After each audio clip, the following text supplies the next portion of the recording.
All right. You guys know what time it is. It is 8:00 here on this beautiful Tuesday evening. We are so thankful that you were able to join us. It is Scoop Radio Tuesday. All right. So we've got a really great show planned for you guys. We've got a really fun guest. We've been talking about this and planning this show for a while. So I know Kels and I are really excited. And I think Wynn is a little bit excited too, because he kind of gets to be the fly on the wall on this conversation on behalf of the fellas. So it's going to be a fun one. And this here hot topic, Kels, listen, hang out, y'all. Stick around because this show is going to be lit beginning to end. So I want to go ahead and get the business out of the way. I am Q Willis. Kels is here and Wynn is here. We're going to say hey here in a minute, but we are a true crew, so we want to interact with you and yours. So we ask that you share this live video, you like this live video, and you comment on this here live video. You can do that, and you will your comment will come across the screen and all that new jazzy snazzy stuff. So please interact with us. We also invite you to give us a call. Please dial on your phones 929-477 2304 and press the number 1 to let us know you'd like to join us live. After you press the number 1, listen for the last 4 digits of your phone number to let you know it is your turn. So, like I said, like, share, comment, call in. We want to holler at you. We want to talk to you. We want to know what you're thinking. So, now that I believe all of the business is out of the way, it is time to say hey to the rest of the crew for real. Wynn, how are you this evening? What you doing, bro? How you doing? How you feeling? I am doing well. I'm excited about tonight's show. And yeah, you hear me? Yeah, I hear you. Oh, okay. I'm excited about tonight's show. We got a lot to talk about. We got a lot to go through. So I'm excited about this. And this hot topic is going to be real interesting. Litty. Yeah. About tonight's show, we got a lot to talk about. We got a lot to go through, so I'm excited about it. Kels, how you doing, sis? I was trying to share this watch party and got sidetracked. Sorry. How you doing? I'm doing good. I'm over here lost in the sauce too, trying to get it together. Just lost any other time. Yeah. Too funny. So. All right. Well, I think we're doing better than we have for the last few weeks. So retrograde is giving us a good breather on this fine Tuesday. So I'm going to take it and we're going to get started. What you got with the news with us, Wynn? What's going on this evening? Oh, news. Yeah. Let's talk about news. So tonight in the news, first of all, the news is sponsored by the Level Up Conference. So if you are ready to take your faith, your family, and your finances to the next level, then you need to join us at the 2019 Level Up Conference. This is the half-day conference is going to training, teaching, and entertainment design. Give you a first-class conference experience that will have you ready to be the change that your community needs. So register today at www.levelupchicago.com. All right. First up in the news, let's talk about this. I know over the course of we for some reason have stopped having our children play baseball. I don't know if y'all. I think it's about time that we decide to get back into baseball. So today, a record contract has been signed by Mike Trout. So Mike Trout is an outfielder that plays for the Los Angeles Angels. Mike Trout today, or is in the process of signing y'all ready for this, 12-year, $430 million contract. I'm going to say it again for those who didn't hear. 12 years, $430 million contract to become the highest paid player in all of professional baseball. Now, to give you some context as to why this is such a big deal. When you see a contract in certain sports like football, you don't see those are not guaranteed contracts. So you'll see a football contract that you might see somebody make $100 million, and then it'll say 58 of that is guaranteed, meaning there's incentives that they have to do to get the rest of the money. And of the 50, of the 100, whatever that they got signed for, they're guaranteed to get 58, of course, minus taxes and all that stuff. Baseball is not like that. Baseball, when you sign a $12 million or 12-year, $430 million contract, you're getting 400. Wow. No matter what. No matter, there's no incentive. Now there can be some incentives in there, but again, these are guaranteed contracts. So we got to start playing baseball again. I mean, yeah. There are reasons why in our community that we stopped playing them in terms of it became expensive to maintain leagues. Baseball is a very expensive sport to maintain, whatnot, but overall, just the decline in the game. I think we need to take a look at this with these numbers. I mean, a couple weeks ago, we just had Bryce Harper sign, I want to say a 12-year, $330 million. So, I mean, these are some big numbers that these are the top players, but even the not as top players make a good chunk of money. So if you're listening, tell me your thoughts. Also, Kels Q, tell me, what do you think about this contract? Okay, so because Kels is having a little trouble hearing what you just said, I'm going to recap just a little bit so that she can comment here in a minute, so we can work that out. So basically, he is signing you said $435 million contract for the next 12 years for the Angels, to play with the Angels. So this is basically his remainder of his contract. He's going to play with them, and no matter what, he's going to make his, what did you say, $43 million a year? It's 430, so it's like 36, I think I read like 36, 37 million a year. Yeah, something like so. Regardless of endorsements or anything like that, he's going to get that for the next 12 years. Wow. And yes, I agree. We do need to start playing baseball again. I don't know when that flipped for us, but yes, we do absolutely need to get our kids back in baseball. That deal is crazy, but that industry, that sport brings in stupid amounts of money. Oh, yeah. Like their fans spend ridiculous amounts of money for baseball. Like it's flat out up and down. So the franchises can afford it. And obviously even the teammates feel he's worth it based on what I read in the article. So it's not like it's just some crazy deal that they're trying to slide in, and everybody's like, "What? Dude is not, he must be a big deal. He's something like a big deal." So he's the best player in the league. Say it again. He is the best player in the league. Okay, nice. Well, let's go. Good job, bro. I can't be mad at that. That is a stupid amount of money, but I cannot be mad at that. Yeah, at all.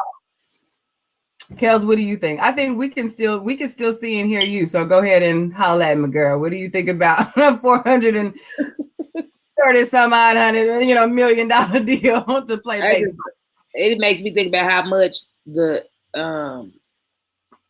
what is it? The national is it the NBL? The MLB? Yeah.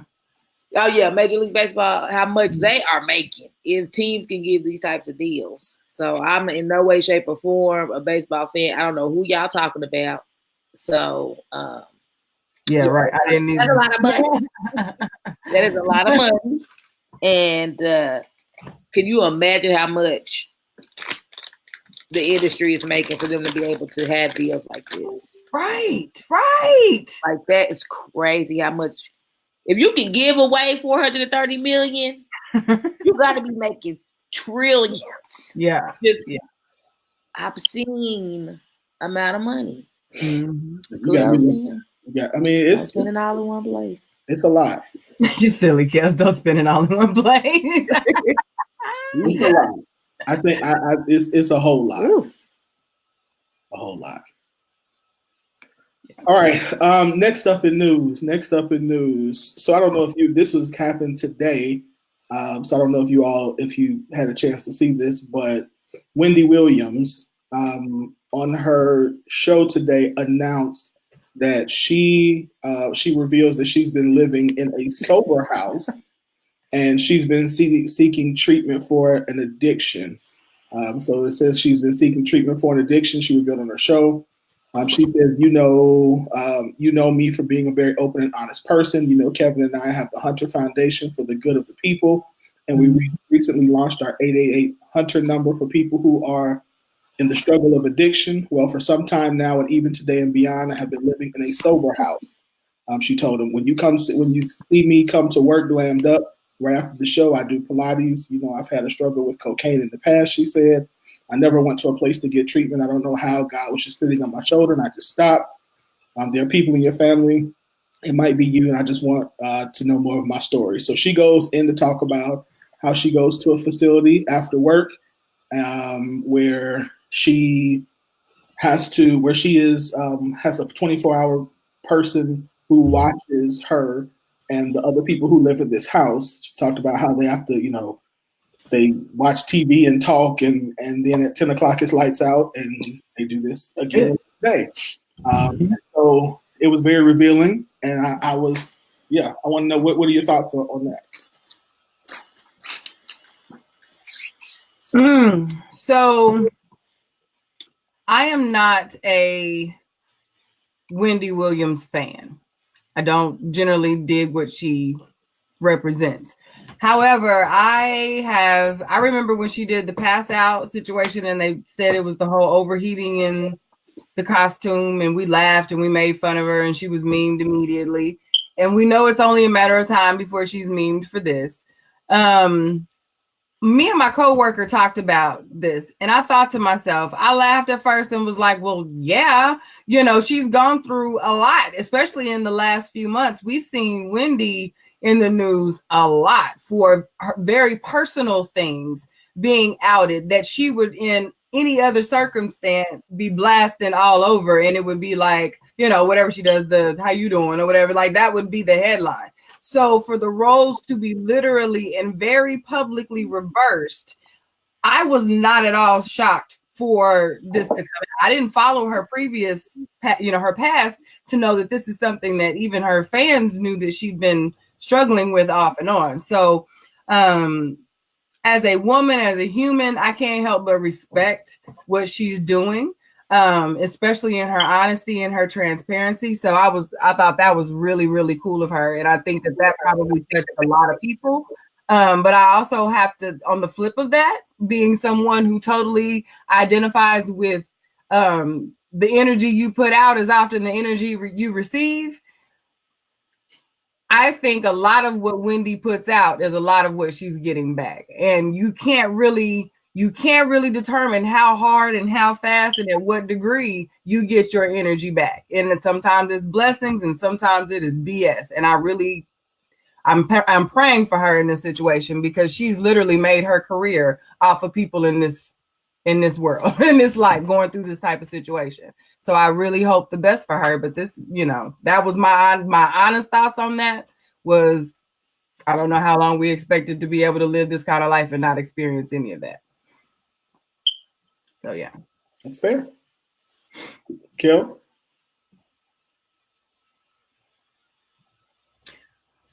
Kels, what do you think about Wendy Williams, Kels? Can't hear me.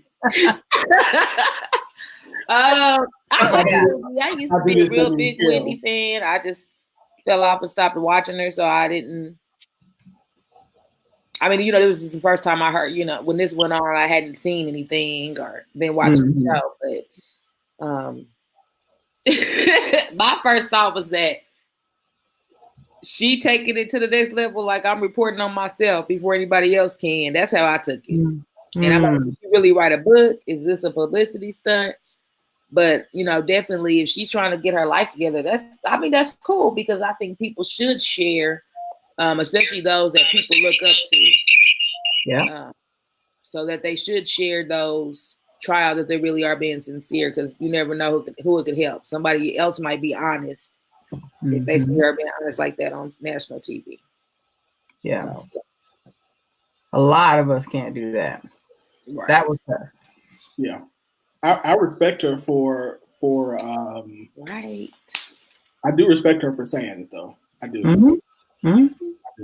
Much respect to her for that. That's not an easy thing to tell on yourself. So I give her much respect for that. So all right. Next story. So Oklahoma's own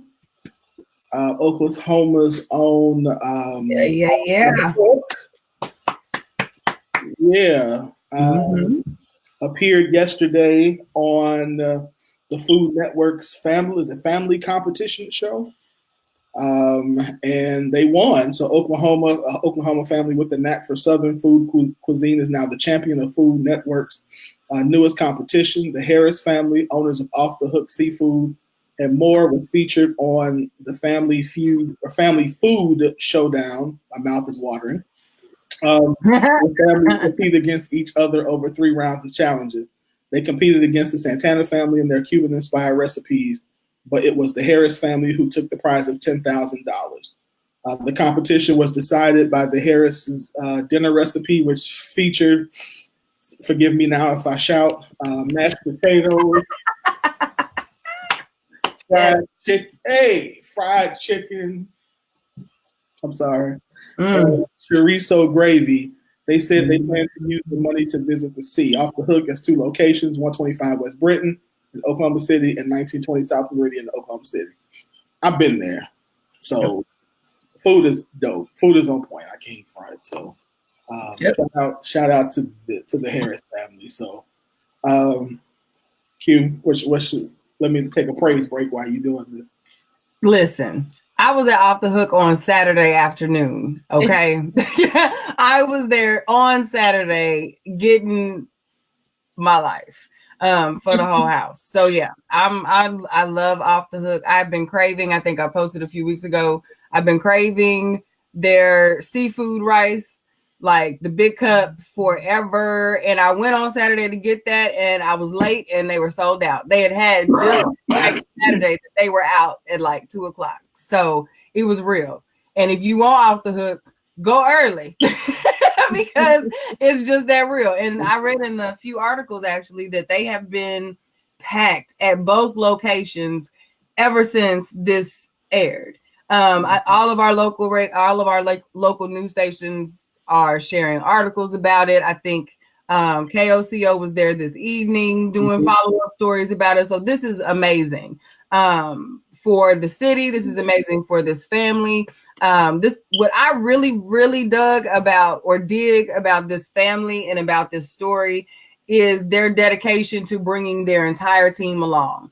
I'm also Facebook friends with Slaughter Harris and his wife and Katasha. And I know that they are all very close and they take care of each other and they are all about paving the way, changing mindset of our people. And they are doing it like it is happening. When you go into that restaurant, it is beautiful to watch them move the way that they move, and they do it smiling. They do it, like it is. I'm getting chills thinking about it because I sat back because they were so busy you couldn't do your call in, so I had to wait for my food, which I was perfectly fine with. But I literally got to sit and watch them in action and how comfortable they are, how empowered they are. Check this out. Slaughter was there somewhere on the floor, and I did not even know. He happened to bebop from the back, all cool, like ain't nothing going on. Say what's up to his people, and went to the back. Like that's just how well oiled and together that man's business is. So, as a Black woman, as a business owner, as a customer, listen, y'all did that. Like I'm tearing up thinking about it.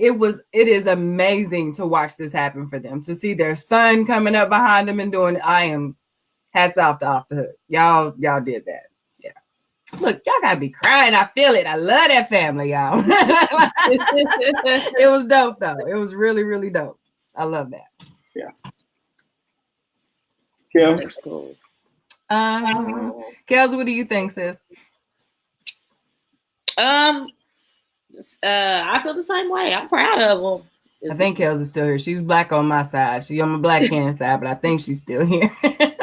I'm proud to be still here. Yeah, congratulations to them and the family, and big ups to the city. I was very shocked and proud and happy that not only did they, win on the show, that they're going to continue to win from the remnants of that. That is okay. So I don't know. Can you hear her win? Yeah, I can hear her. Oh, okay. Okay. So, yeah. That's good. I'm glad for them. I'm happy for them. I think that they have, one of the things I like about it is exactly what you just said, and that is not only do they do is the food well, the service is well. The 2 times I've gone in there, I've had to wait, and it didn't, like, the line moved well, they communicated well, like everything that you can ask for in a restaurant was good. So yeah, I think it's dope. All right, that's all we got time for tonight. We will they're in Tanya, they're in Oklahoma City, so so for now. For now. For now. Right, yeah. If you ever visit Oklahoma City, definitely go there. So all right. That's what we have tonight in news. Our first song of the evening is one of our favorites. It is by Detroit Kill B, and it is called Chris Brown. So if y'all see us dance, this probably be the only time you see me dance, unless you come to the Masquerade Ball this Saturday. But that's totally different. Get your ticket, by the way. Get your ticket, flash sale ticket. But other than that, you're about to see us dance a little bit with Chris Brown. So we'll be back after this to get into Hot Topics. So do not go anywhere. Again, this is Chris Brown by Detroit Kill B.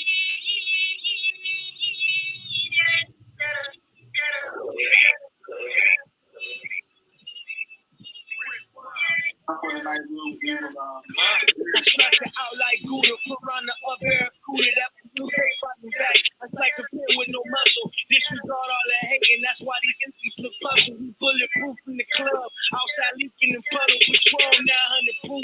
Take a shot for the struggle, pour some liquor for Darky, pour a shot off for proof. Illustrated and demonstrated, lyrical clarified. You think he got some hard heads left. If I tell on you and your man how you moving them grams, go back to Detroit, we doing numbers, call that Billy Graham. They infected with fake hustle, they moving that spam. Got the helm in the chicken, got the in the kitchen, washing pots in the dishes.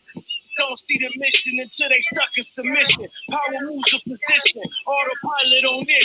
Hit tuition they fishing. Jim Brown, not Chris. I'm in Virginia with this. Work, dancing out the clock. Chris Brown. It's all up for my Chris Brown. By the pocket. Chris Brown. I wanna be a city with that Chris Brown. Chris Brown.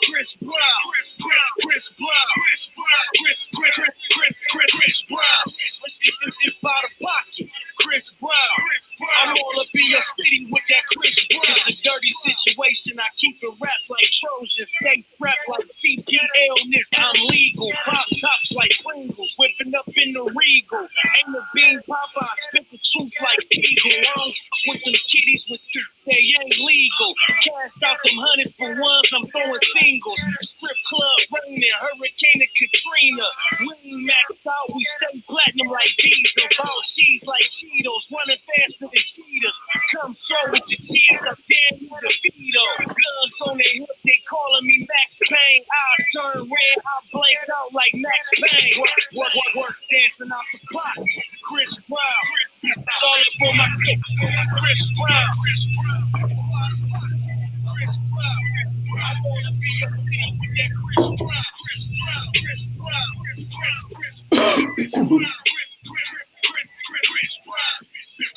By the pocket. Chris Brown.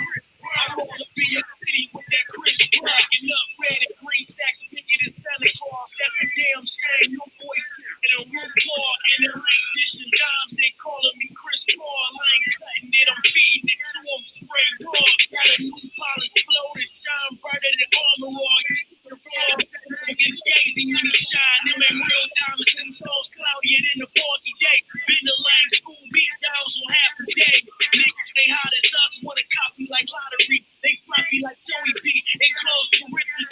Them calls that have the game, no apology to the saga. President Black Lambo blue, so who is you? Work, dancing out the clock. Chris Brown. It's all up on my cup. Chris Brown. By the pocket. Chris Brown. I wanna be a city with that Chris Brown. Chris Brown.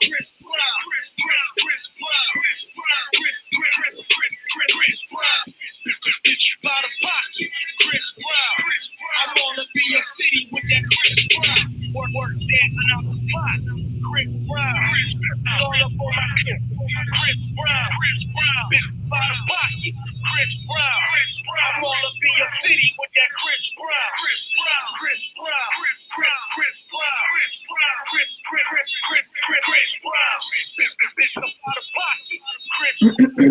I wanna be a city with that Chris Brown. Yay for Chris Brown.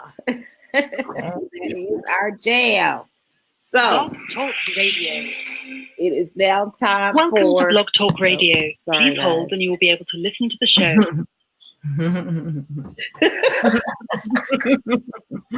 I'll go. My nickname is gonna be Kale's Technical Difficulties Johnson. I mean, like, what is going on? So, the hot topic for tonight is talking about Oh Lord. talking about breastfeeding, and I'm gonna get back to the post now.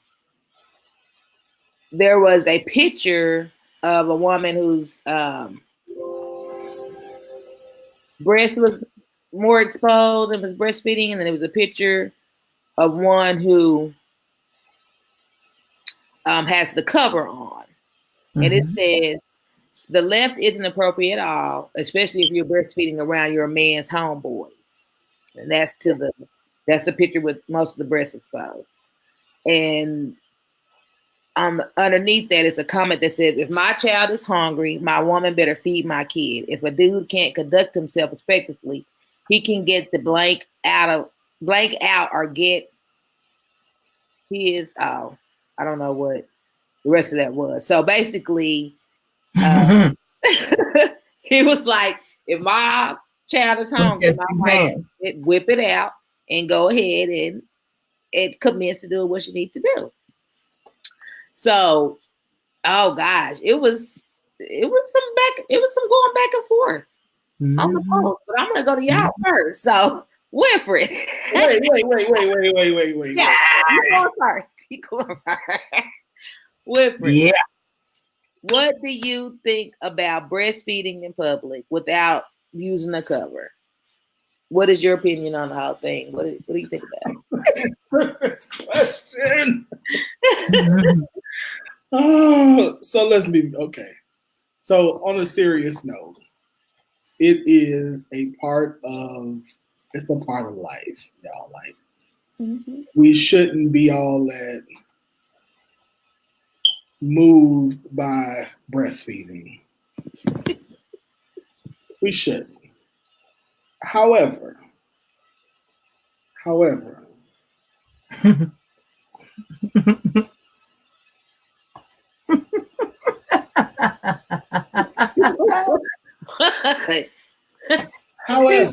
so bad. my thing is this: it's not something that we should be all like, "Ooh, yeah, it's a move." Like we seen them, we got it. However, again, I think that if the opportunity presents itself to like put a cover up, I mean it's okay. But I don't think I agree. I'm not shaming I'm not shaming anybody for it. I'm not like saying that a woman is wrong for it. Like none of that. Yeah. I think that for the sake of understanding that people are weird. So to protect yourself, to protect me from having to beat somebody. Yeah. I mean, and I read the comments too about like, it's a sexual thing, but it's not like the woman's breast is affecting thing. No, the woman's breast is that was a whole biology lesson. Like it's both. I mean, I don't care what we say, it's both. It is a sexual thing. However, when you are watching a woman feed a child, that is not the moment to be like salivate, perverted about it. It's the baby need to eat. Let the baby eat. So yeah. I mean, and I've watched it. Like I've seen, like when Trey was a baby, he was nursed, and so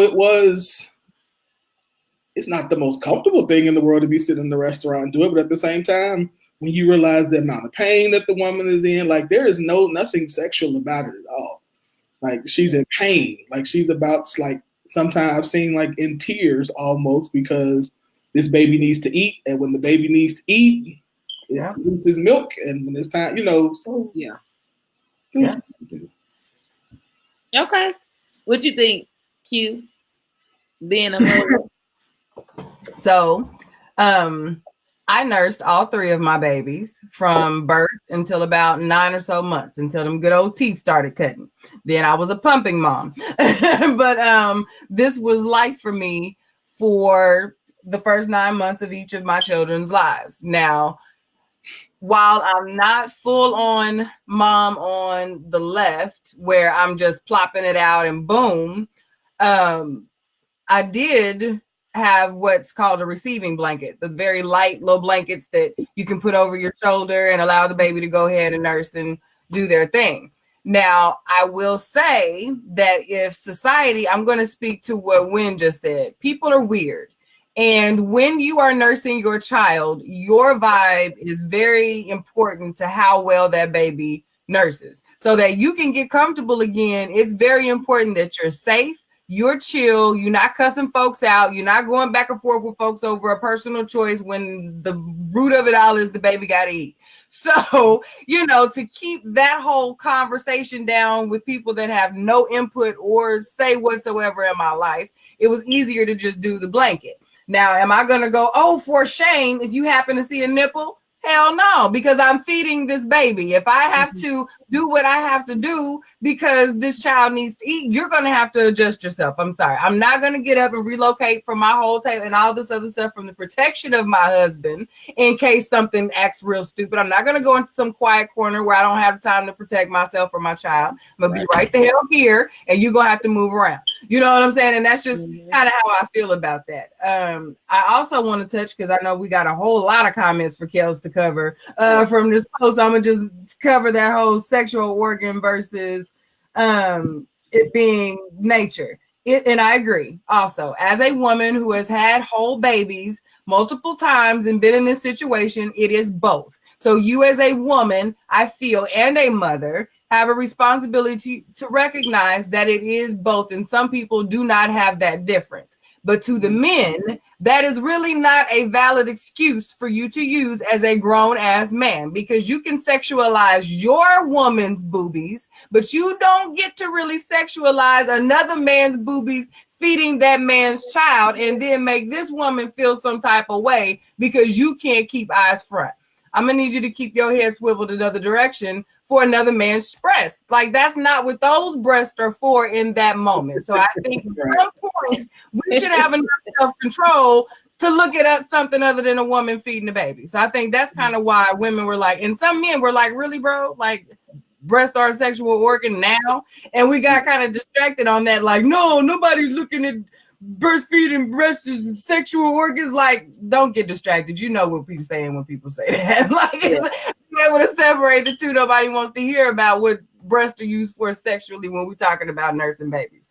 You know, that's kind of not what you want to say. Yeah, and I can see the conversation, just because people try to get so deep and technical about stuff when you start becoming ignorant and crazy. I can have a conversation with that because people were just saying, why would you be uncomfortable? And I think people are just giving an example of why they would go uncomfortable. But people are uncomfortable if somebody fat, if you see they crack walking by. Yeah. They shirt don't raised up. I mean, you know what I mean? You still feel uncomfortable, so it's not. Yeah, I don't think anybody should be shamed. And I think it just depends on how the person does it. I think the person that's breastfeeding, the mother, if she's cool about it and just goes about it real naturally, it probably won't even affect anybody. But if she feels awkward or thinks she shouldn't do it, then that may cause, awkwardness. But let me read a couple of comments. Let's see. So we have one lady that says it's not appropriate. A second person said it's not appropriate, but the baby needs to eat. Then we do have the first comment about a cover, which one is shown in the picture. Says they have covers that would at least cover the boob. By no means should you have to cover your child's head to feed them. However, the first one is a bit much, and y'all can see the picture now. Yeah. Then we have someone that says, well, go to another room and shut the door. I mean, if I got to take a dump, I don't take a dump wherever I'm at. If I got to pee, I don't pull my stuff out and urinate wherever. So that's from a guy. And so that kind of made the conversation turn to something else. So I think someone did try to engage and ask, well, it is different because, breastfeeding is something that it has a purpose. So you necessarily need to go to the bathroom doesn't really have a purpose to where you couldn't go to the bathroom. So what do y'all think about that part of the conversation? I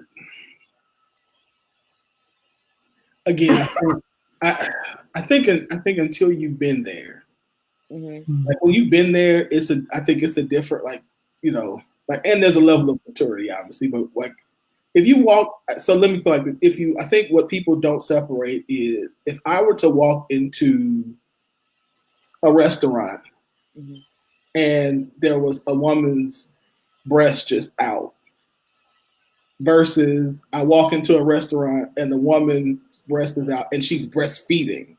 I don't think people see that there's the difference in that, and where one is uncomfortable because like, wait, does she know it's out? Does she, she's feeding her child, so I think there's until you've been in that situation, I wonder if for me why it's different. Again, to me there's a lot of pain, there's a lot of ice and weird little nipple rings, and like those are the things that conjure up in my mind the pain of trying to make sure you're producing enough milk so your child, like all of that goes into my mind. The last thing I'm thinking about in that moment for the most part is ooh.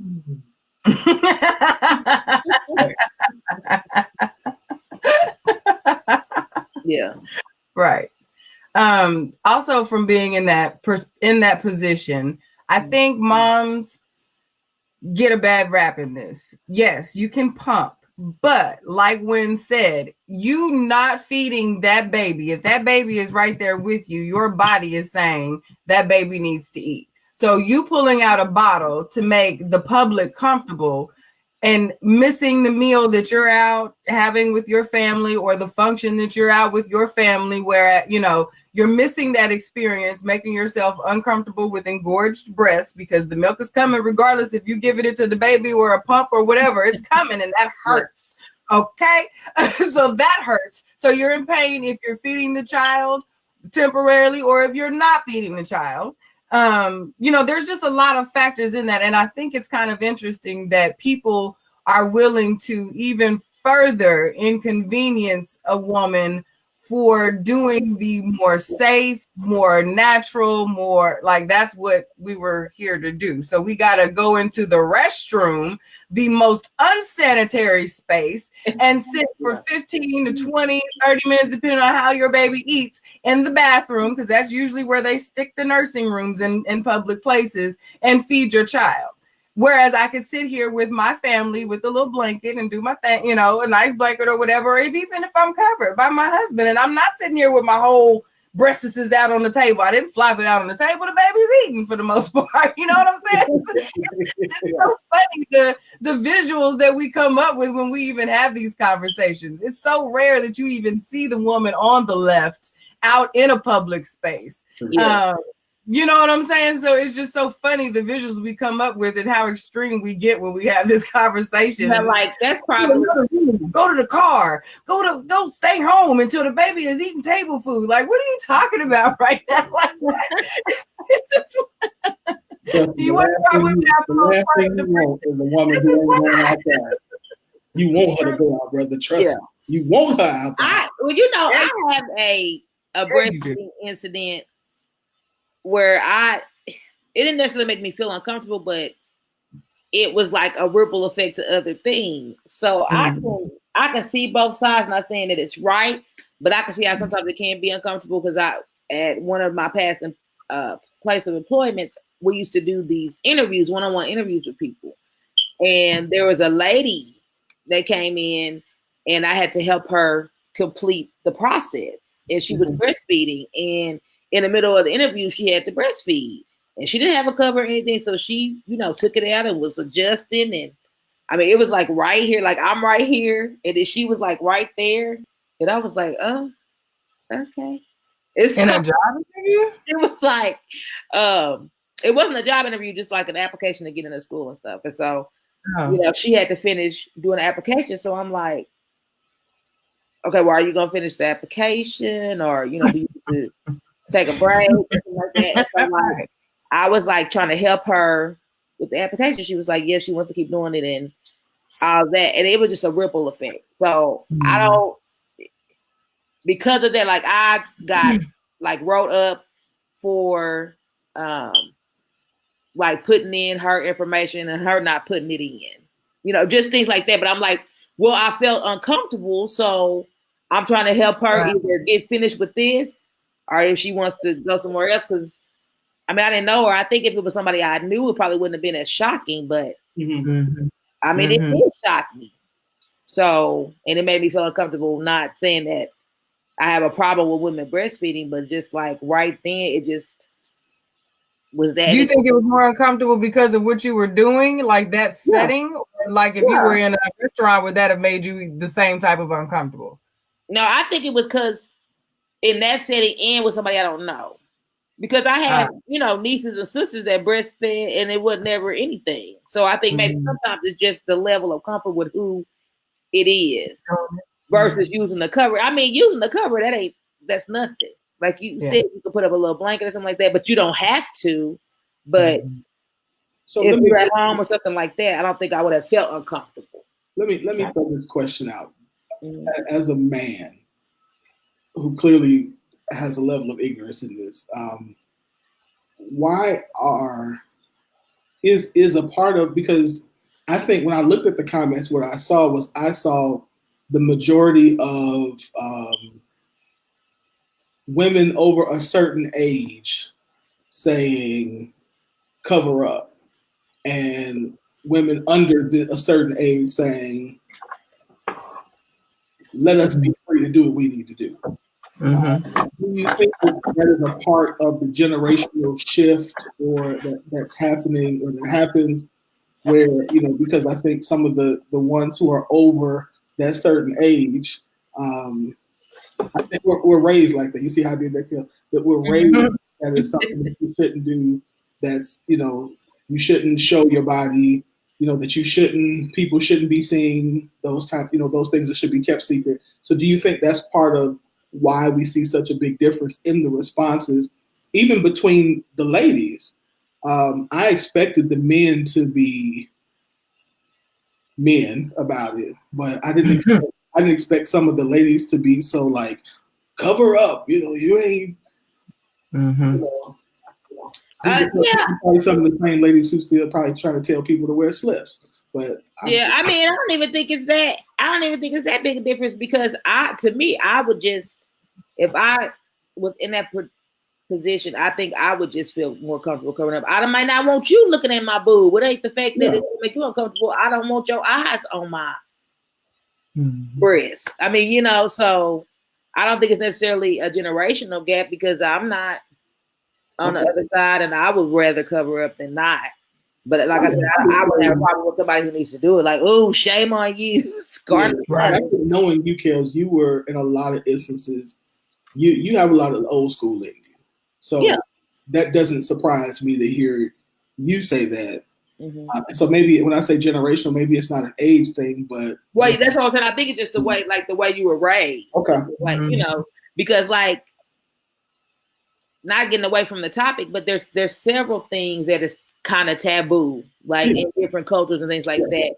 And breastfeeding seems to be in some way still part of that, kind of on the fence of it still being taboo. I mean, it shouldn't be, but as much as we want to free our bodies, like we definitely know in our culture, it's a certain level of still shame for showing nakedness. Just part of American culture. And people did mention that, and I could agree with it. Yeah. Let me see if there's another comment. If you have also, if you're watching us live, put your comments, and we want to hear those too. So feel free to type your comments in, and so we can add those as well to the discussion. Or you can always call in to 929-477-2304. 929-477-2304. Press the number 1. I mean, and I thought, since people kept bringing up, like if that was your wife, like the men kept saying, if that was your, wife or lady in front of other men doing that, how would you feel? And I thought that was, kind of different, because is it the fact that they're breastfeeding, or just the fact that they're breastfeeding in front of male company? Like, so that's still puts this twist on it that we keep trying to say it's not there. You know what I mean? I think it's just part of the culture. But nobody should be condemned. Where like I said, I can count. I'm almost 40. I can count on my hand how many times I've seen a woman I don't know breastfeed. Like, so it's not like, sometimes you probably don't even notice. And as a man, you don't. As a man, I think you get stealthy with it. Right. Like a ninja with that thing. Right. You do not want to see. I don't care about say. You don't want nobody looking at your woman. Period. I mean, whether she breastfeeding, you don't want, like, there's a level of respect that we want as men to maintain when you're looking at our woman. And so I think that's for us, that's probably where that comes from. Like, Mhm. 'cause I think you said it. Like, Mhm. I can see brother Willis. I know Brother Burns will Yeah. look at it the wrong way. Yeah. He would absolutely agree with dude at the bottom's caption. The caption at the bottom where he said, "You gonna respect I wish she would not feed my child because you can't keep your eyes in your head."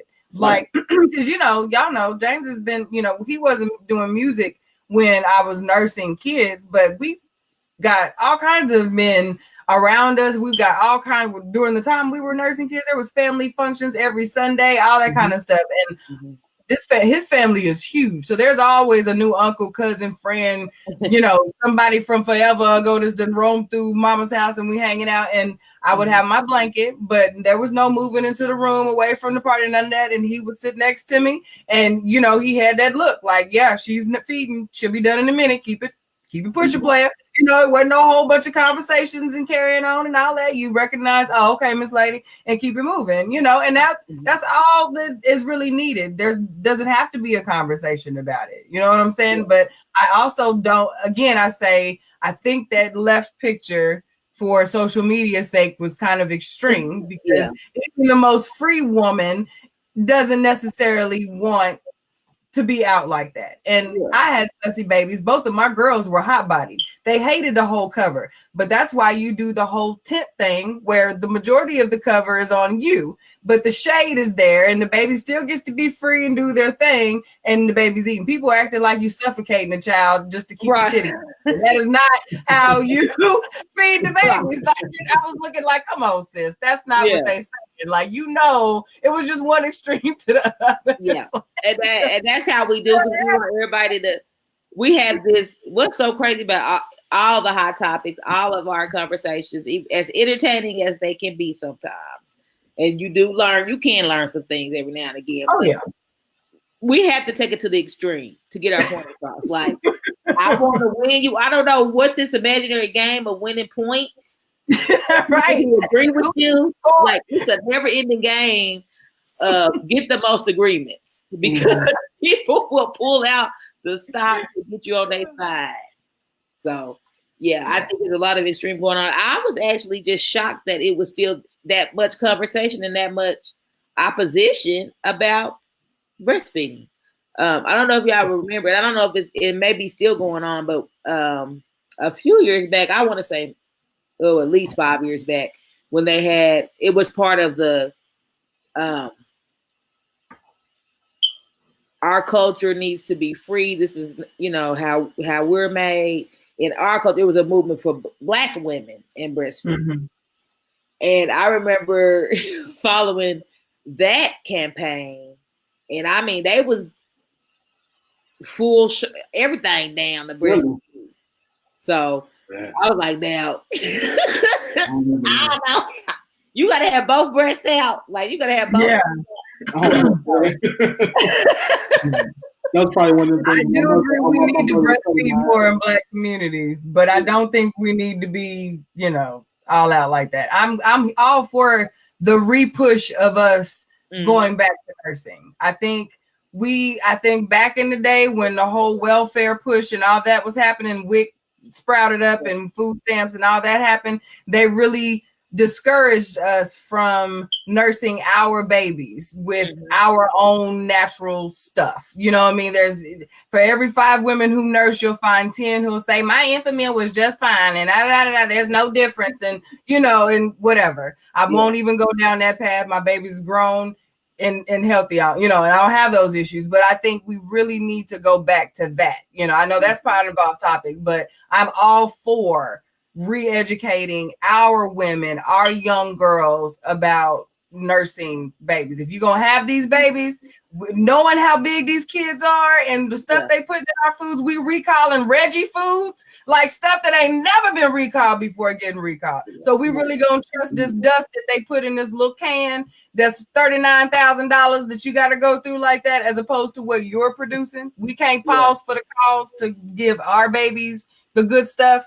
Like, so that's my mama soapbox for the moment. We do need to get back to nursing our children. I do. They need that. Baby brains need that.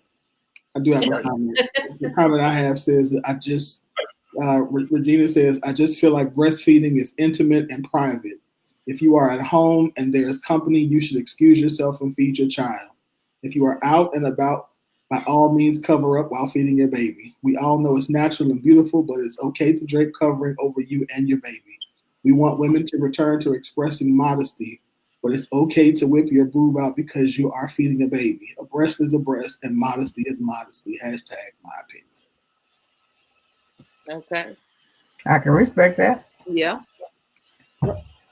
I can see the level of modesty. That's just like you don't want to have your slip hanging. I mean, the slip is not hurting anybody, but we don't want to see it hanging under your skirt. So I think sometimes people get so offended because they just think this is proper decorum. I don't know if you remember, but I remember back in the good old days of MOT, there was a post, and I didn't even one in the scoop about dress. And dressing, want to dress a certain way if you're going to certain, places like the White House and things like that. And I mean, people were in a hissy about that. Mm-hmm. So that was a good point. Who was it that made that comment? It was a good point, Regina, about modesty, because it does have a place in our society. And it's historical to me. And when I hear, different things about modesty and what, older women try to tell us to do, I have a level of respect for that because I just think it's part of us. It's part of history. Because they were just so, in the 50s, the 30s, 40s, the 50s, they used to just be dressed to the nine. Everybody was neat, clean, crisp. And it seemed like they were that was something they enjoyed and that brought a little bit of unity. Modesty is important. You have something else, Q, before we? Yeah, just real quick. I tend to err on the side of modesty and conservatism, but I am also very much here for the free-spirited person. So my only, I guess, if there were to be a devil's advocate to that comment or to the modesty perspective is when we say we are trying to get back to the level of modesty, or we have to think about who we are. And everyone doesn't always identify as the we. So when we do encounter someone who does not identify as the said we of that situation, I think we can find a way to respect that person without, going in or thinking less of that person if they don't happen to feel that your we includes them. And they might be fine with you and your we doing your thing, but then on the other side of that, they might be they want you to say, okay, that's fine for you and yours, but me and mine do this. Let me do that and move on about your business. You know what I mean? So that is what, because, I know what I would do, but I can't really be mad at the next sister who decides to opt something different for her and her family. So, I get that. So on that note, we have come to a close.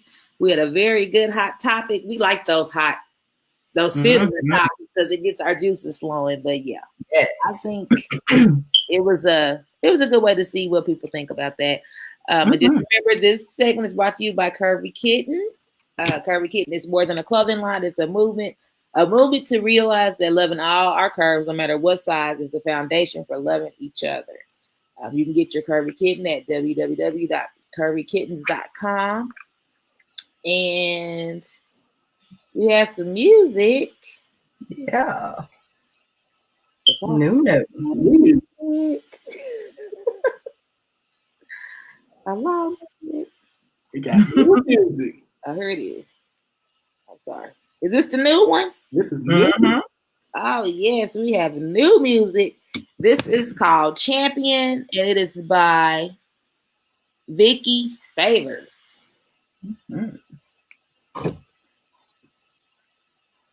So I should play it. Yeah. We got some existing fans on.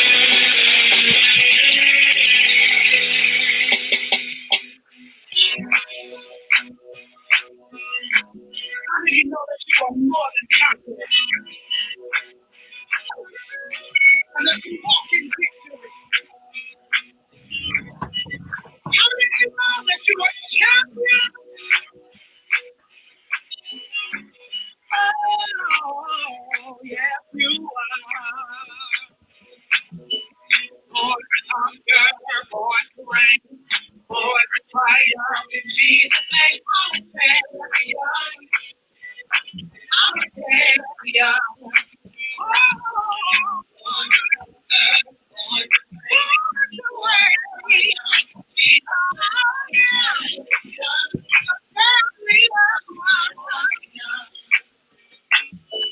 When he begging me victory, to overcome living me, fighting the fight of faith every day.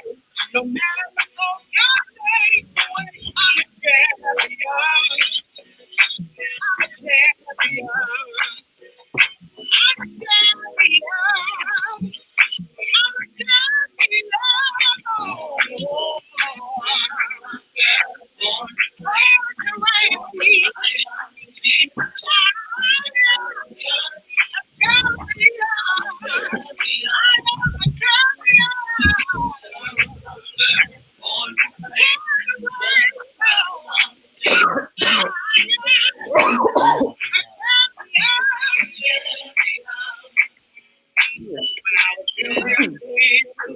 Yeah, no, that's what I'm saying.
All right, all right. I believe that one will be played again. I'm here for Yeah. I like it. Okay, champion. that. That was Miss Vicky Favors with Champion. Appreciate everyone. I think we have some new listeners and everything who tuned in to listen to that song on this evening. So we appreciate that. Be sure and join us again. Let's say this segment of the show is brought to you by Elegance by Design, where healthy hair and skin is our priority, but a beautiful you is always our specialty. It is my pleasure to bring on one of Kel's co-workers, I believe Kel's, I believe it is. Yes, Kel's co-workers. When we were discussing this particular topic, she immediately suggested Miss Tammy. So I'm excited to have this conversation. But I want to tell you all a little bit about her before we bring her on and welcome her to the Scoop family officially. All right. So Miss Tammy Finley was born and raised in Oklahoma City. She is an accomplished mother with 3 children and 9 grandchildren. She is a member of Dominion and Glory International Ministry under the tutelage of Pastors Ricky and Dorisi Hunt. She is currently attending Southwestern Christian University in pursuit of a bachelor's degree in business administration. When she's not attending to family or church service, she can be found praying and praising God. She loves God and has a heart for his people. Welcome to the show, Miss Tammy. How are you?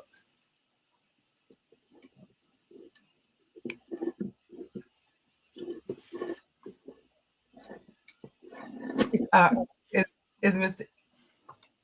Is she on? Mm-hmm. Okay, I couldn't hear. I'm sorry, I can't hear her on my side. So you might. Miss Okay. Tammy, we can't hear you. Yeah, are you on mute?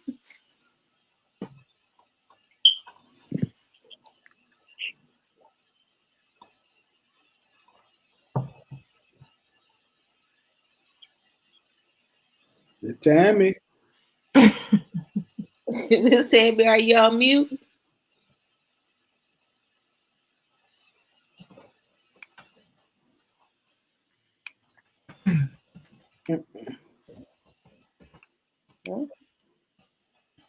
We cannot hear you, but you are live.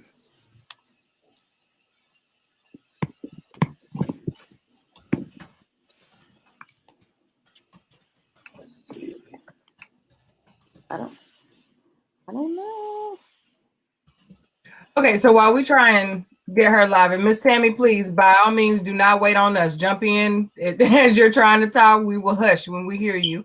But I want to just let our listeners know tonight we are going to talk about mother-daughter relationships.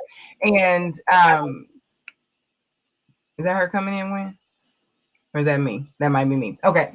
So we're discussing mother-daughter relationships and sometimes how it can be. Good evening. There you go.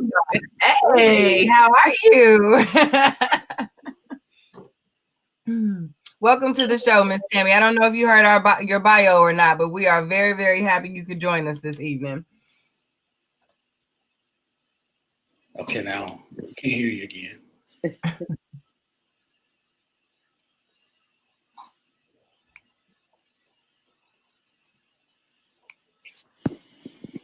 Did you mute us again? Yes.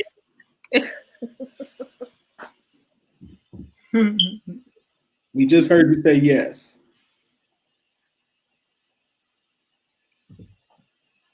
Hello?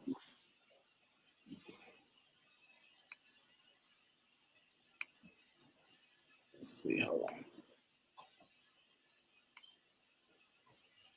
Let's see something. Miss Tammy, can you hear me? Yes. Okay, I Good can. evening. Yes. I can hear you now. Can you?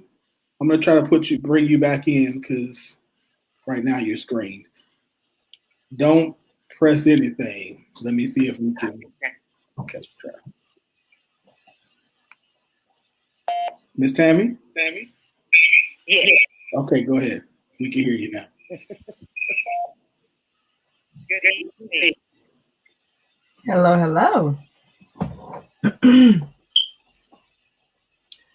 Well, thank you for coming on this evening. I know. Kels, you got to talk. That's the problem. Kels, she can't hear Q. She can hear Kels, though. Oh. Can you hear me, There Miss Tammy? Miss Tammy, can you hear me? No? Okay. Can you all hear me? We can hear you.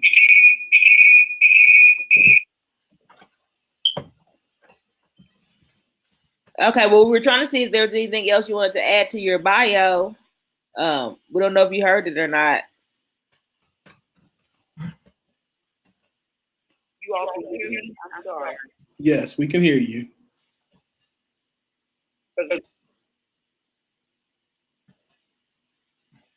So did you want to add anything to your bio?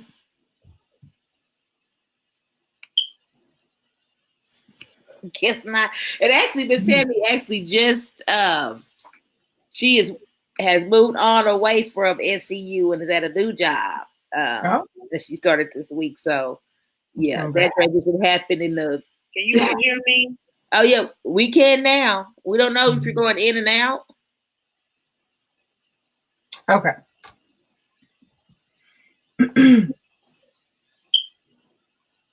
All right, so we're going to go ahead and Miss Tammy, as you hear us, you can go ahead and jump in as you do hear us. But we're going to go ahead and get into tonight's topic. We're going to chat about mother-daughter relationships and sometimes the difficulties that we have as we pass the torch, so to speak, as far as knowledge, as far as life skills, all kinds of things. I know that, and my mother-daughter relationship has been different as I've grown throughout the years. Kels, I know that your family is super close. You've got sisters and, you know, you've got a huge family and lots of women in your life that have probably poured all kinds of different levels of knowledge into you as you've gone and, you know, grown into womanhood. So just what do you think has been, especially now that you are kind of sharing that knowledge, that mother-like knowledge with your nieces and nephews? What are the things that you think are the most, that you enjoy the most about that relationship with your mom? And then what are the things that you are trying to change between you and your nieces and nephews as you share knowledge? Or more importantly, your nieces. Let's say nieces, because we're focusing on mom and daughters today. My dynamic was a little different. Yeah. Well, you know, it may not have been different, but I think I had kind of the best of both worlds. Now, growing up, I grew up in a very strict Christian Church of God in Christ household. So my mom was and she was on top of that stepford wife. So my mom was very much so right wing. You do this, cover this, don't say that, don't say this in public, don't, you know, do this in public. Don't. So growing up, we had a clash at a particular time. I want to say around high school time, because she thought, or she expected me to be the leader in being a young woman to all young people my age, but especially to other young women. And that I mean, there was a lot of responsibility, and they used to weigh on me, and we clashed at times with that. I'm just a regular person. I just want to be a regular person. Right. But as I've gotten older, the thing I like the most about our relationship now, because my mom is very open, and I don't know if that happened when she turned a certain age, but she's like the cool older person now in the church. Nice. I mean, I know she's cool with us, and we appreciate her, but yeah, I could never imagine some of the stuff that she discusses with younger women now. I just don't think she would have discussed when I was in school. Now, with my nieces, we were so close in age that we shared a lot of things. So we learned a lot of things together. Now, I probably mentor them more now, but just with us being a few years apart, it was easy to listen to them, let them have the outlet of asking me questions and not feeling embarrassed or feeling like they couldn't talk to their mothers, my sisters. So a very weird circle. Now we're all pretty much, there's nothing we won't talk about now. Like I said, does your mom join in that? Does your mom join in the convos with you and the nieces and all that? That's cool. Yeah. Now it's like all of us. It's like I said, it's a big circle. We talk 2 or 3 times a day, and from the raunchy jokes on Facebook to the prayer circle, we talk right. So it was good to see how full circle that has come. So only,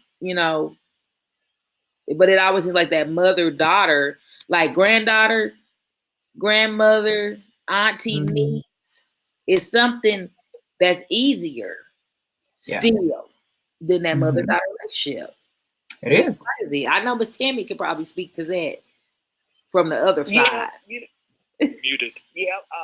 In my house, I hear you say that your mom expects you to be that to the other girls, but my daughters, I never expected them to be that to anyone else, but I always expected me to be that to them. So when they grew up in the house, my house used to have all their friends came and hung out because they had more freedom to express themselves, and to be who they were.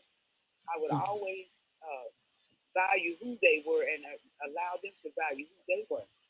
Even as young girls, I began to talk to them about everything. Because when I was raised, in my house, we didn't talk about nothing. So I made it to talk to my girls early about everything. I remember once when I got a letter from my daughter. Well, it was a letter found, and it said that I would always yell at my children. And I stopped doing it to have family conflict. So at an early age, we began to come to the table and talk. And I would always be honest, you know, about me, my shortcomings, my mistakes. I would always be that for them to let them know that it's okay to make a mistake. But I never, out in public, you respect yourself out in public. But I never charged them to be that for someone else. Be it for yourself to let someone see it. But I never charged them to be that for someone else. But communication was the main thing in my house. My girls were able to say what they needed to say with respect, and you know, and express themselves.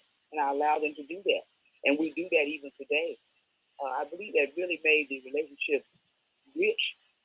Carried on from little girls, you know, up until teenagers. Now, when they were teenagers, they did rebel. You know, I guess everybody goes through that because they get to where they, okay, I know everything. Right. But they did rebel. Even that, I kept communication open. That was the main thing for me. They could come to me with whatever. It didn't matter. I would always keep it. Even when they rebelled and one of my daughters left the house. But I still kept the line of communication open. You know, I didn't them, you know, just, you know, cast them down. I always was there for them, no matter what. That's beautiful. Thank you for that, Miss Tammy, because honestly, that sounds a lot like how I was raised. Now they're adulthood. We still have that respect and that unmuted. You know, that we can always come to each other and pray if we need to. They'll call me and say, Mom, I need you to put this on the top of the prayer list. And that's exactly what we pray about everything. That's awesome. That's good. What you just said a few moments ago, as far as always having that open communication and wanting, you know, to tell your girls to be who they were and be that kind of safe place for them and their friends. That was similar to kind of how I was raised. It was just me and my brother, and I'm my mom's only daughter. So, and her relationship with her mother is not close at all. They have like the most treacherous of treacherous relationships that a mother and daughter could possibly have. So instead of being that same type of mom, she poured everything into having that open communication, making sure I had a safe place, you know, someone to come and talk to. My mama didn't pull any punches or have any type of filter when it came to a question that we may have asked or something like that, you know. So she was very open about that with us. She always wanted us to know that she would rather us ask her and she tell us the truth, even if it was tough, than for us to ask our friends or someone who did not have love for us or our best interest at heart for them to lie to us and we be in some type of situation caught out here all crazy. So that's kind of how she parented us. And I love that about how I was raised. It's caused me, I think, to be that type of parent with my girls. I know my question was, what did I love and what do we kind of change?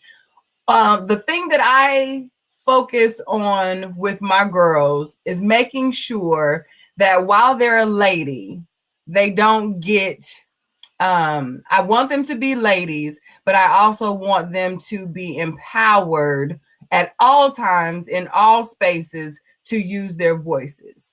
I think and now that I'm an adult, I don't always know if it was more me and that whole wanting to please my mom, or if it was that there was that type of encouragement to be big outside the house, but in here you respect what I say. We're going to have these conversations, but my word is my word. You know what I mean? There's always that flip of that. So I always wanted my children, and I always want my children, even now, to say what they have to say with respect, always. Like what Miss Tammy said, we're going to get it out, but you're going to respect me when you say it. I totally feel that. But I never want my girls to feel like there's any space that they can't use their voices. And I think that is something that our generation, Kels, you know, we are wanting all of our girls, whether it be mentors or nieces, nephews, you know, all girls, we want to use our voices and speak up, you know, regardless, whatever it is, speak up, you know. And I think it was really cool to hear you say that as well, Miss Tammy, that you always want to have your girls be able to say what they need to say and have that safe place with you. That was very, very. Now, Miss Tammy, I have a question. Yeah. because this, we know, now this one topic, I know we kind of danced around it, but one topic that mothers and daughters usually have a hard time talking about is sex. Mm-hmm. So, yes. Was that, I know you said y'all were very open and y'all communicated. Was that an easy conversation? Were they always coming to you? Did y'all have the talk? Or was it still still a strain with you and your girls? It was not a strain. I say this, when my daughter was, she was 6th grade, and she came home and began to talk about one of her friends couldn't go to school. And I was like, why she can't go to school? She said, well, she got a baby, mama. So at that point, it wasn't strange at all. I had to bring it and bring it to them, just like it was sex.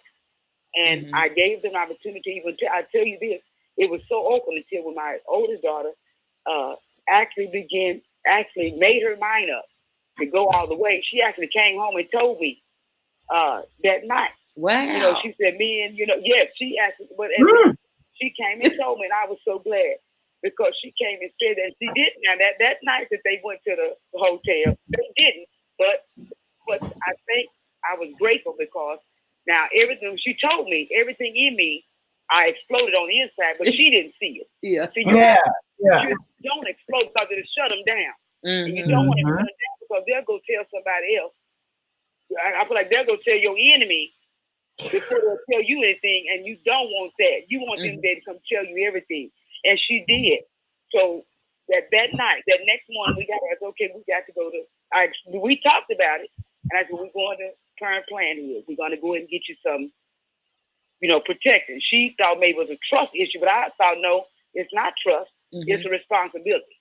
It's responsible for your action.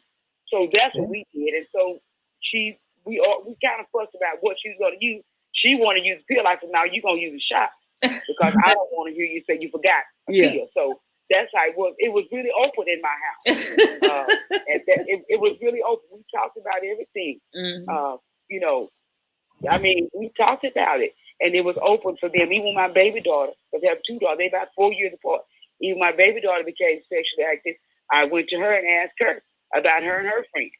And I said, she said, well, Mom, will you, condoms? I said, no, here's what you're going to use. And she took the shot too. So I'm grateful for that. Because if I had not, then they would have had babies at home because I was a single mother. So if I hadn't brought it out and let it be open, then they would. Maybe they I don't know what their choices would have been, but I know that was a choice for me. I had to make not a trust issue, but a responsibility. And that's good because as much as we want to say it's common, that's definitely not common. I know when our black mothers and black daughters show enough. It's rare. Just like because when I was raised, my mom they figured if they put you on it, that gave you the license. They have right. You gonna have it anyway. Yeah. I told my girls, no, you gonna have it. I have it. You gonna have it. It's just a matter of when you get to the point to where you love your boyfriend enough that you're gonna go ahead and So it was inevitable. They were gonna do it. So just a matter of being responsible about it. To me, that's what it's supposed to be, responsible about it. Okay. I dig that. Totally agree with that. I'm glad we aren't there with my girls yet. What'd you say? I'm sorry. I said my baby daughter was glad that she had the opportunity. Yeah, I'm glad that I went ahead, and started taking the shot because, and I'm glad because now she's older and she's went all over the world. She's a flight attendant, went all over the world. And so she was able to experience life before she got married and had kids. So she's married now with 3 beautiful daughters.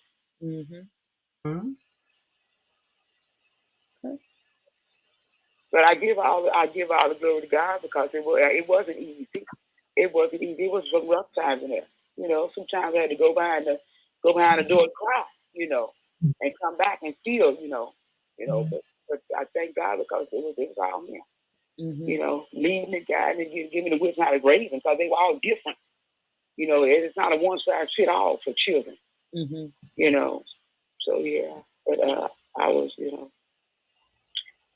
but yeah, And I love the relationship we have now because we all get together now. And, we go shopping together. We go when we all live in the same place. We all get up on Saturday morning, go out, shop for the day, have a good time with each other. We still do it even now. My thing is I always tell young mothers, raise your children. Be the mother that you need to be. Raise them because those seeds you sown are going to come back, and you're going to have a great harvest. Sometimes it's not easy to plant seeds. You got to till the ground and plant some seeds. Some of them may not come up, but some of them will, and you'll reap a good harvest on the seed you sown in your children. So take the time, as a young mother, take the time and raise them. Because I had them young. I wanted to go out and party, but now I took the time to raise them as best I could. So they can be, because they still deserve a life. They deserve a life. And I wanted to raise them where they could be as responsible adults. Yep. That's the goal. We gotta have a question, Miss Tammy, and we asked the fellas to submit their questions and our guests, our listeners, to submit questions for us as well. So this is one that we have from them. Why does it seem uncommon for mothers and daughters to have close relationships during the teenage years? In your opinion? And that always, because I remember my daughter, she was getting to the point where she didn't know whether she was still wanting to be, I think about maybe 12 or 13. And she didn't know whether she wanted to still be a little girl, 12, or she wanted to be at 13 or 14. She wanted to go on and, be a big girl. Be a teenager, yes, because I don't know why, but that age that they rebel at that age, somewhere in there, 14, 15, they rebel. Because at that point, they begin to realize see the world in a different way, and sometimes they think they know it all, but they don't. So they take that think they know and they rise up against you. They do. They really do. Because both of my girls rebel, and I just, went through, but even though they did rebel, because when one left the house, I just kept them covered in prayer. And, I guess that's just something that gets to them at that age. I wish I could say had an answer for it, but at that age they do. They get to where they think they know everything. You don't know it no more, mama. I know this little bit. I done learned a few things, and I know. But you don't know. But they do rebel and against you. And I guess that's just, they be trying to find some territory, but okay, you don't get territory till you can pay bills, you know what I'm saying? Yeah. You can do that. This is my territory. And this what I'm saying, this what goes on in this territory. So I guess they just try to, see where they fit.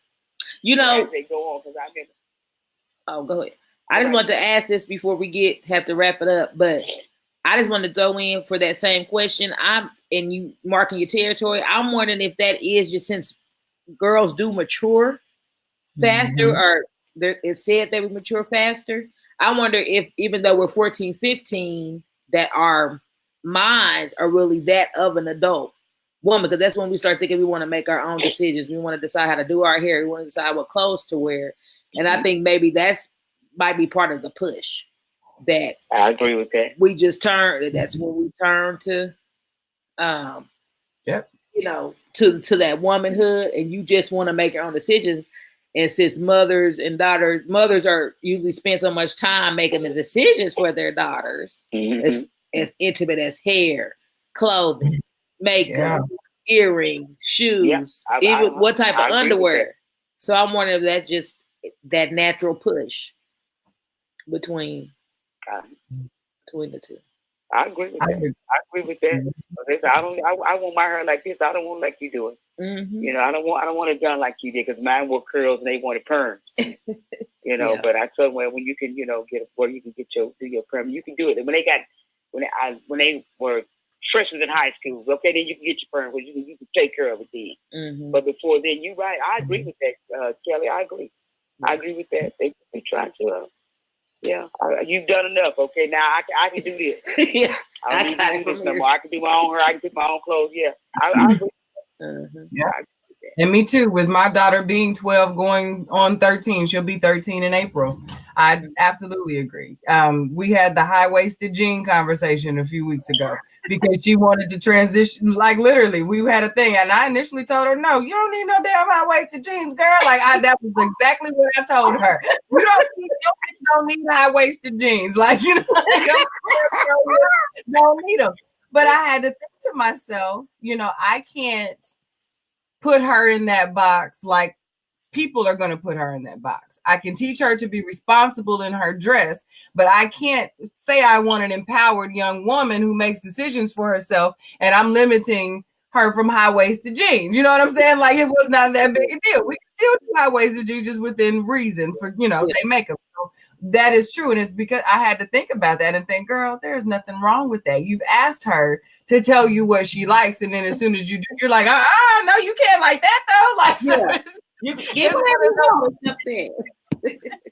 We have to check ourselves as mothers and understand that they are figuring it out. But I actually love that analogy that you gave just a moment ago, that example about how we mature faster. And I don't think we as mothers are willing to accept that maturity as quickly as others because these are our babies. You know what I'm saying? And there are little reflections. So we want them to be as ready and as prepared for life as possible. That is even with you not. That was good, girl. That was good. I was listening like, yes. Wipe your shoulders off, sis. Yeah, that was good. That was good. Like wearing that lipstick, I guess that's what we feel. And at that age, when they do that, we realize, okay, it's coming. More Yeah. It's the beginning. So yeah. That is the truth. I wouldn't give anything for the relationship we have now. And we've had, the relationship all since they were little girls, even now. If they're women, it is. I just enjoy it. I enjoy them. We get together, it's something else. Because we laugh and have a good time. Yeah, I really enjoy it. Well, we really enjoyed this conversation, like to the extreme. We're going to have you back, Miss Tammy, especially now we got our phone situation. We had you just be smooth sailing the next go round. Yeah. Oh, my goodness. Yeah. It's a pleasure. I thank you for having me. You are so welcome. You'll be back. I appreciate it. You have a good evening. All right, you all. Thank you, Miss Tammy. Thank you. All right. Mm-hmm. Bye-bye. All right. That was good combo. Good combo. We'll have to keep that one going. We'll need a part 2 of that show. Yeah. And I was impressed. Like I said, I know Miss Tammy for years and I know and her daughters have that type of relationship, but I didn't realize that she was as cool as she is now with her own daughters. So yeah. I bet you they're really cool daughters too. I bet you they are like, you know what I'm saying? Especially they've got daughters now too. I can imagine they set that good foundation. That was really, I dug that. Very good conversation. All right. It is time for a song, isn't it? Do we have time for a song or are we moving right along, Win? Are we good? Yeah, we got time. You got time? Okay, good. All right. So, yes, good song. So our final song for the evening is From Nothing to Something by our girl Queen. It's like a throwback Tuesday for the one time. Tuesday. Yes.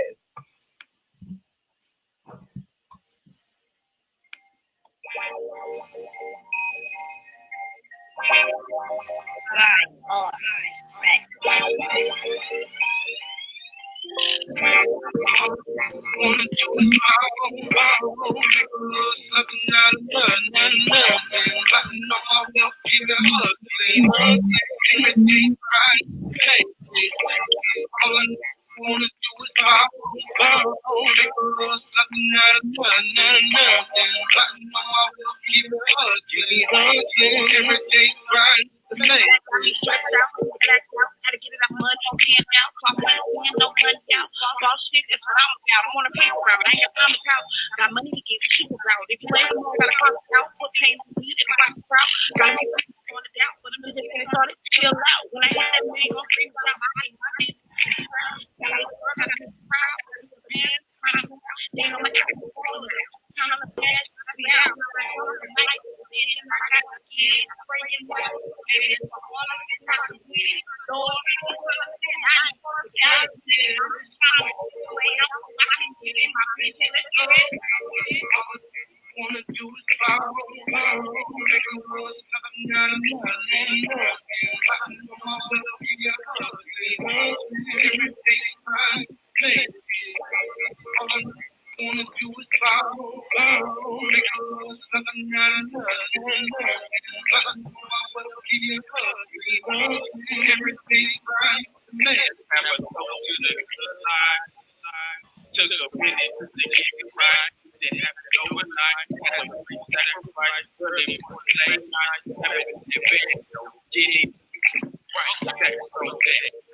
All right, all right. Like I said, that was one of our oldies but goodies from Nothing to Something by our girl Queen. Good to hear that one again. And because we yapped a little longer than usual, I'm going to go ahead and hush and let y'all know that Mother Maybelline is bringing us... Right, Mother is bringing us a very, very good word on this evening that I'm actually very excited to hear. She's bringing us inevitable expiration. So come on, Mother. I'm going to hush and be respectful and let you go on and get your good time on this evening. So tell us about it, baby. Tell us. Inevitable expiration.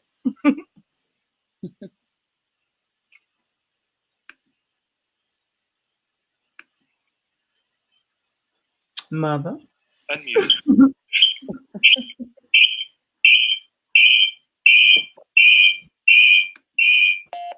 Mother?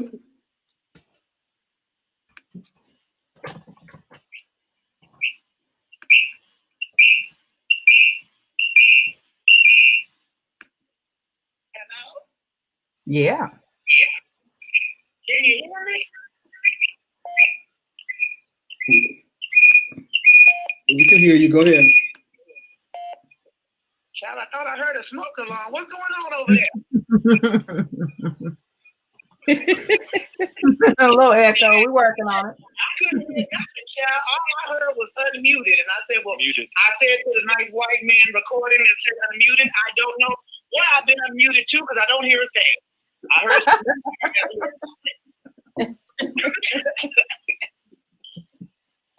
I know you introduced me, girl. Did you do it good?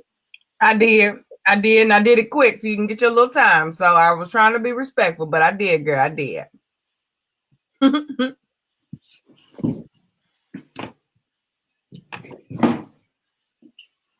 Did you mute me, Win? I don't think she heard me. And then she drops. Oh, no.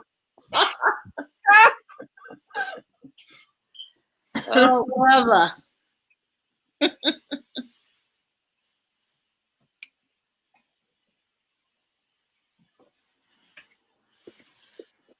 Y'all want me to sing while we wait? Yeah, right. Go ahead. All right. Mother? Mother, go ahead. We can hear you. I had to call back in, girl. I couldn't hear nothing. Now, what's going on with this frequency today? Lord Jesus. Is everybody there? Where's Kirby Kid and Kelvin Q? Y'all on the line say hello or something to me. Yes.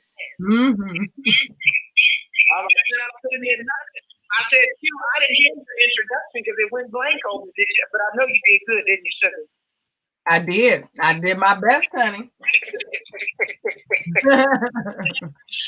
How y'all doing tonight? I tell you what, I must have a serious word the way these phone lines acting. Somebody must gonna get a breakthrough in it. And they trying to shut me down. If the Trump, y'all, if Yeah. somebody on the line, Blame Trump.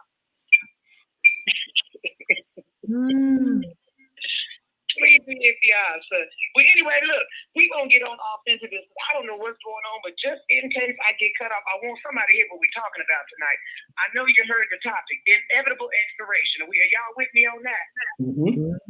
Now, some of y'all might be thinking about that gallon of milk that you get at the store with your Lucky Charms or whatever got a bad expiration date. But what I'm talking about here, inevitable expiration.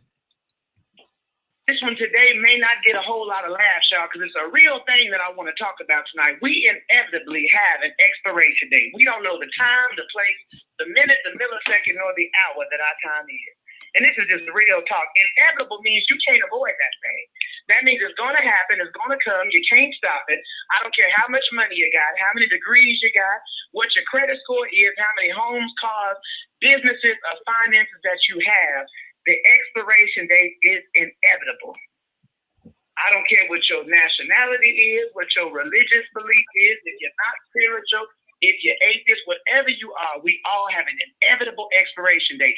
And you already know what expiration means. It means the end. It's over. It's done. So another one to talk to y'all about tonight is a question. It's hypothetical, so don't everybody answer it once because I know y'all going to be ready to answer. What are you going to do in the time you have now between that inevitable expiration date that you cannot document when it is? You have to think about that. What are you going to do with the time that you have? An unknowing amount of time that you have for that inevitable expiration date. So what I'm hoping to reach out to you tonight, and that you realize in these few minutes that I have, is that we should be doing things that are fruitful because the time is unknown. I could be talking to you right now and fall flat out. And if I do, y'all, I got a winning Powerball ticket in my back pocket. Y'all make sure to get it over to Little Ray Ray for me, okay? Got you. All right. Seriously. It's inevitable and we don't know when that time is. And because we don't know, we should be doing absolutely everything we can in our power to be living a productive life. So in those moments where you find yourself stressing and worrying about things you can't control, you know, that neighbor that you just so mad they won't cut their grass, they keep parking that car in the driveway, and you feel like they're making the quality of the neighborhood go down. You want to be bougie, and they're making your neighborhood good. And every day you're mad, and you're over there venting, and you're making little calls about on them on the side, and you're going over and saying mean things. Your expiration date could be coming at any time. You know it's inevitable. You don't know where it's going to be. Are you going to waste your time worrying about things like your neighbor? Even number 45, we make a joke about him in his lace front wig, and we know he's got a real bad complexion, but in all actuality, are you going to waste your time worrying about what somebody's doing that is not productive to your life? And at this very moment, your expiration date was called and your number was pulled. Did you spend a good use of your time? See, it's really easy when we go, y'all ever been to a funeral service and you know when the minister's giving the word and he's trying to reach out to the people that don't know God or are lost and people falling out, and at that moment you feel just kind of like back in the day when I was coming up. And y'all still with me, ain't y'all? I want to make sure ain't nobody lost me. Y'all lost me. Yeah, we're here. Yeah. Yeah. We're here. We got you. All right. I'm just making sure. I don't want to be.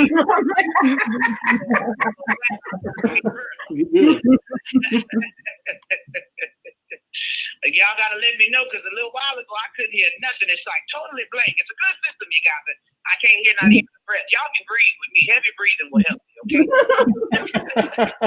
Act like you on the car when you was in junior high. Breathe real heavy for me. Like you was in the gym or something. Okay. So when I was coming up, we had a thing called a potbelly stove. Y'all might be too young to know about that. I know you probably cook with a microwave most of your days, but that potbelly stove, if you sat around it long enough, I don't care how cold you was or how far you was in it, if you was in the house, you're going to feel the heat from that potbelly stove. See, that's kind of the same thing about this inevitable expiration date. See, the energy that you have around you, you eventually going to catch on to that. if you get in the habit and the practice of focusing on negative things in a short time span, and it may not seem short, but if you think about it, 60, 70 years ain't really long when you start getting close to it. You know, people younger than that are going at any time. So the energy that you're spending before that inevitable expiration date, you got to make sure that is right. And just like that potbelly stove, if I'm around a negative energy all the time, what am I going to eventually do? My whole house is going to be filled with that negative energy. And by the house, I'm talking about your mind now, and your heart and your body, that whole thing. And that foundation, fundamentally, you won't be ready when that expiration date comes. So when we go to that funeral service, and little Ray, we done took him up to the altar, and right after the funeral for them few days, like that potbelly stove, you feeling real like I'm so grateful about my life. We done laid my uncle to rest. You done sat in the church and drank Hennessy on the fifth pew back with your sunglasses on and everything. And when death is close to us, we really think about doing better. But when death gets further away from that date that we buried that loved one, we forget how valuable life is. True. Yeah. Now we'll go do pickets and rallies and we'll boycott when we see young black men and other people getting shot and killed, but our own lives are not as important. It can't be, because if it is, why are we wasting so much time on things that are not fruitful for this inevitable expiration date that you got coming up? You'll put on a hoodie and you'll protest for a little boy that you don't even know because of the color of the skin, and you can relate. But you won't protest for yourself for the mess that you keep wallowing in, and you don't even know if you're going to expire tonight. What if we wrote on everybody's headstone what they was really about? And somebody said, "Oh, I'm sure going to miss it." And the headstone said, "Messy, troublemaker, fighter, liar, cheater." On that inevitable expiration date. But what if it said peace, love, was a joy, was a light? And you ain't got to be, don't get me wrong, everybody don't want to be an overachiever. Some folks could care less if they are Scrooge or if they are Sunshine. But if by chance you care anything about what you are doing with your life, know your expiration date is inevitable. What you going to do with the time you got between now and then? Is you going to waste it away? Please don't waste it away and let social media get you in and out, up and down. See, it's a positive way you can use it, but we know a lot of negative is done with it too. What we going to be doing for that inevitable expiration date? You going to be leveling up? Let me say that. I'm going to be leveling up. Right? Going to increase my faith, my family, and my finance. Y'all like that? Amen. Amen. Matter of fact, I'm going to do it August 8th through the 11th of 2019. Y'all better go to levelupchicago.com. That's a shameless plug, because I want you to use what's left of your inevitable expiration date to good use. Level on up with that. Use that. That's all I'm going to do tonight. Not a lot of laughing talk. Every now and then, we got to get rid of the giggles, and we got to be realistic. Somebody needs to remember that. I got an inevitable expiration date. What am I doing with it? Yeah. Am I just posting about it, or am I living about it? Yeah. Am I saying that I'm about peace and I'm really about stirring pots? Am I saying that I'm about love and I'm really radiating hate? What you gonna do with your inevitable expiration date? I tell you what I'm gonna do with mine, honey. I'm gonna go in here and call Deacon Brown and ask him to come have some prayer with me tonight. Maybe when he plays hands tonight, they are holy, because my expiration date inevitably is a lot closer than y'all young folks. But I just want to enjoy myself on the way out with some prayer. Okay. All righty. Y'all know I do. I'll catch y'all next time. Okay, now. All right, brother.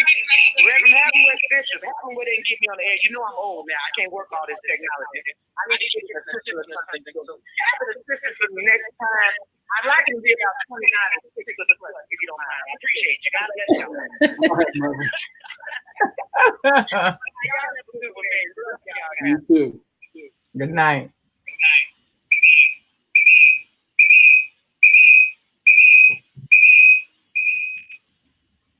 All right. We got final thoughts. Jill, you go ahead and kick us off. Excuse me. A good show tonight, even with our in and out technology, technical difficulties, man. But I had a good time, like as always. Thank you to Miss Tammy. Y'all remember now, Curvy Kittens Fashion Show, May 19th. Get your tickets. People are buying tickets. So we're gonna have a limited amount of space. So I urge you to go to www.curvykittens.com and get your ticket to the Curvy and Killing It Fashion Show. Killing it. Yeah. I'm super excited for that. If y'all can't tell, I'm pretty sure Wynn's gonna say, "Q, it's on you now."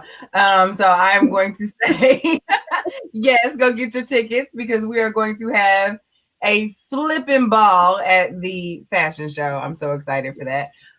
So yes, do what Kel said. Go get your tickets. Also, go to elegancebydesign.com and order your all natural hair and skincare products. Yes, go do that. Also, we are so looking forward to, and I know Wynn is also going to talk about it, but y'all come kick it with us this weekend at our masquerade ball. We are going to have so much fun. We have not seen Wynn in forever, so come hug his neck real good. Come get cute because it's getting warmer outside. The rain is going to be gone. Go and bust out them sandals. Get that good petty. Go and get you somewhere to let you sip wine while you get your feet rubbed. Come out and have a good chill time with your Scoop crew. Okay? We chat in the groups. You chat on the post. You talk about it on Tuesdays. You tell the truth with us. Come through and hang with the crew in real life with us on this weekend. We want to see your face in the place. Yeah. That is my final thought. That's what I have. I want to see you to the ball. My dress is gonna be lit. No. Yes, I see it. I'm not fooling with y'all. Last year, y'all almost had me in trouble. Hey. Kel was missing her whole. Q was missing her whole side. Yes. Kel was missing all her thigh was out. I'm like, Lord, I'm just trying to be. I'm just saved by grace now. Come on, help me now. I don't know what's gonna be out this year. I don't know. I'm thinking about it. We're gonna see. Deacon Willis coming this year. I don't know. I might bring the sisters. I think I might bring Deacon Willis's twin. I don't know if Deacon Willis is feeling all bally, but he might. Depending on what this dress looks like, he might not have a choice. Right. You ain't going last year until he saw my dress, and then all of a sudden he needed a tie and a mask. I know that's right. Yeah, I'm gonna go like, no, you going well? I'm going. I feel him on that. You're right. Definitely come out. Y'all come see. Definitely get your tickets. It's gonna be a good time. I'm looking forward to seeing everybody. You still got time to get your tickets, so definitely go to the Eventbrite page or to the event page and get your tickets. There's still flash sale tickets are still available for $30, and that includes some pretty darn good food. Let me see. This menu is pretty nice. Let me see. What's this menu? Hold on. I have to tell y'all. I didn't think I told y'all this. Think about it. Hold on. Yeah. Blackened chicken breast served over Creole rice with sauteed fresh vegetables. Salad with dressed. Yeah. Okay. Yeah. Come through me. We're not giving y'all finger chicken. Let me find the dress with some tummy space. I might have a flowy dress this year. We're not giving y'all drumettes. No chicken drumettes this year. So y'all come on in and get this good. You paid your money, so we're gonna get you some good stuff. Yeah. Definitely looking forward to that. Also, I want to remind everybody, if you are again interested, we want you to register for the Level Up Conference, but we are also looking for vendors. So if you are a business owner, you got a product, you got a service that you know is ready for prime time, then you need to be at the Level Up Conference. We are going to have space for you to show off what you sell. So you simply just need to go to the website and download the vendor packet. You also, not only do you get your table, not only do you get tickets to the gala, but you also get space in our ad booklet. So we're doing everything we can to make sure that your business is being seen as much as possible when you partner with us at the Level Up Conference. So make sure you do that today. Go to, again, levelupchicago.com. What are y'all doing?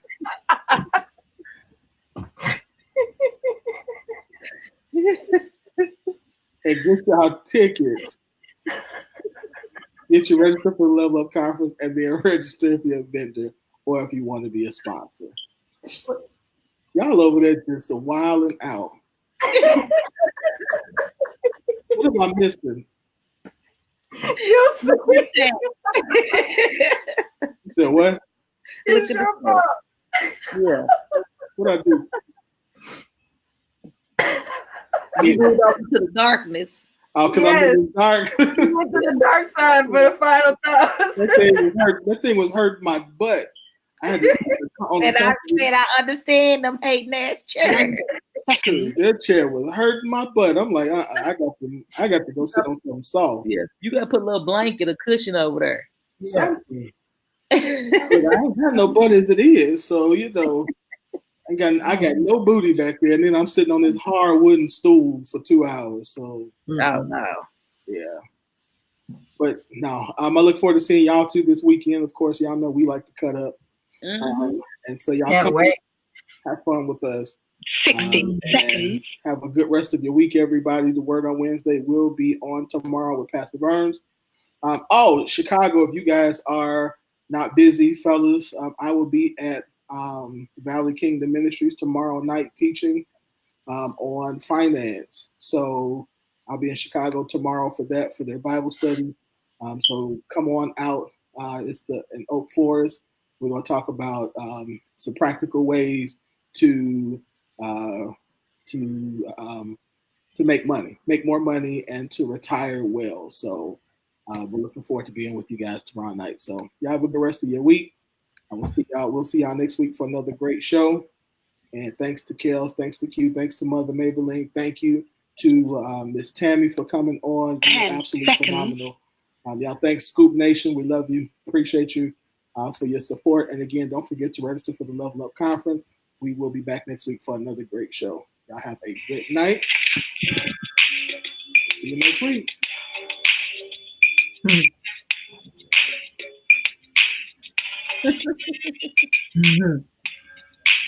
don't even want love.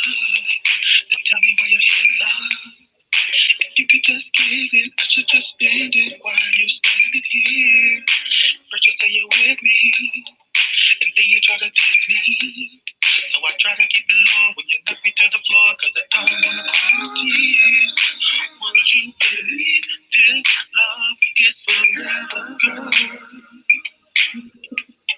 And would you take this long, sweet road and hold it together? Baby, if this is goodbye, I want one last try. You can't you see the tears in my eyes? Oh my goodness. Baby, just like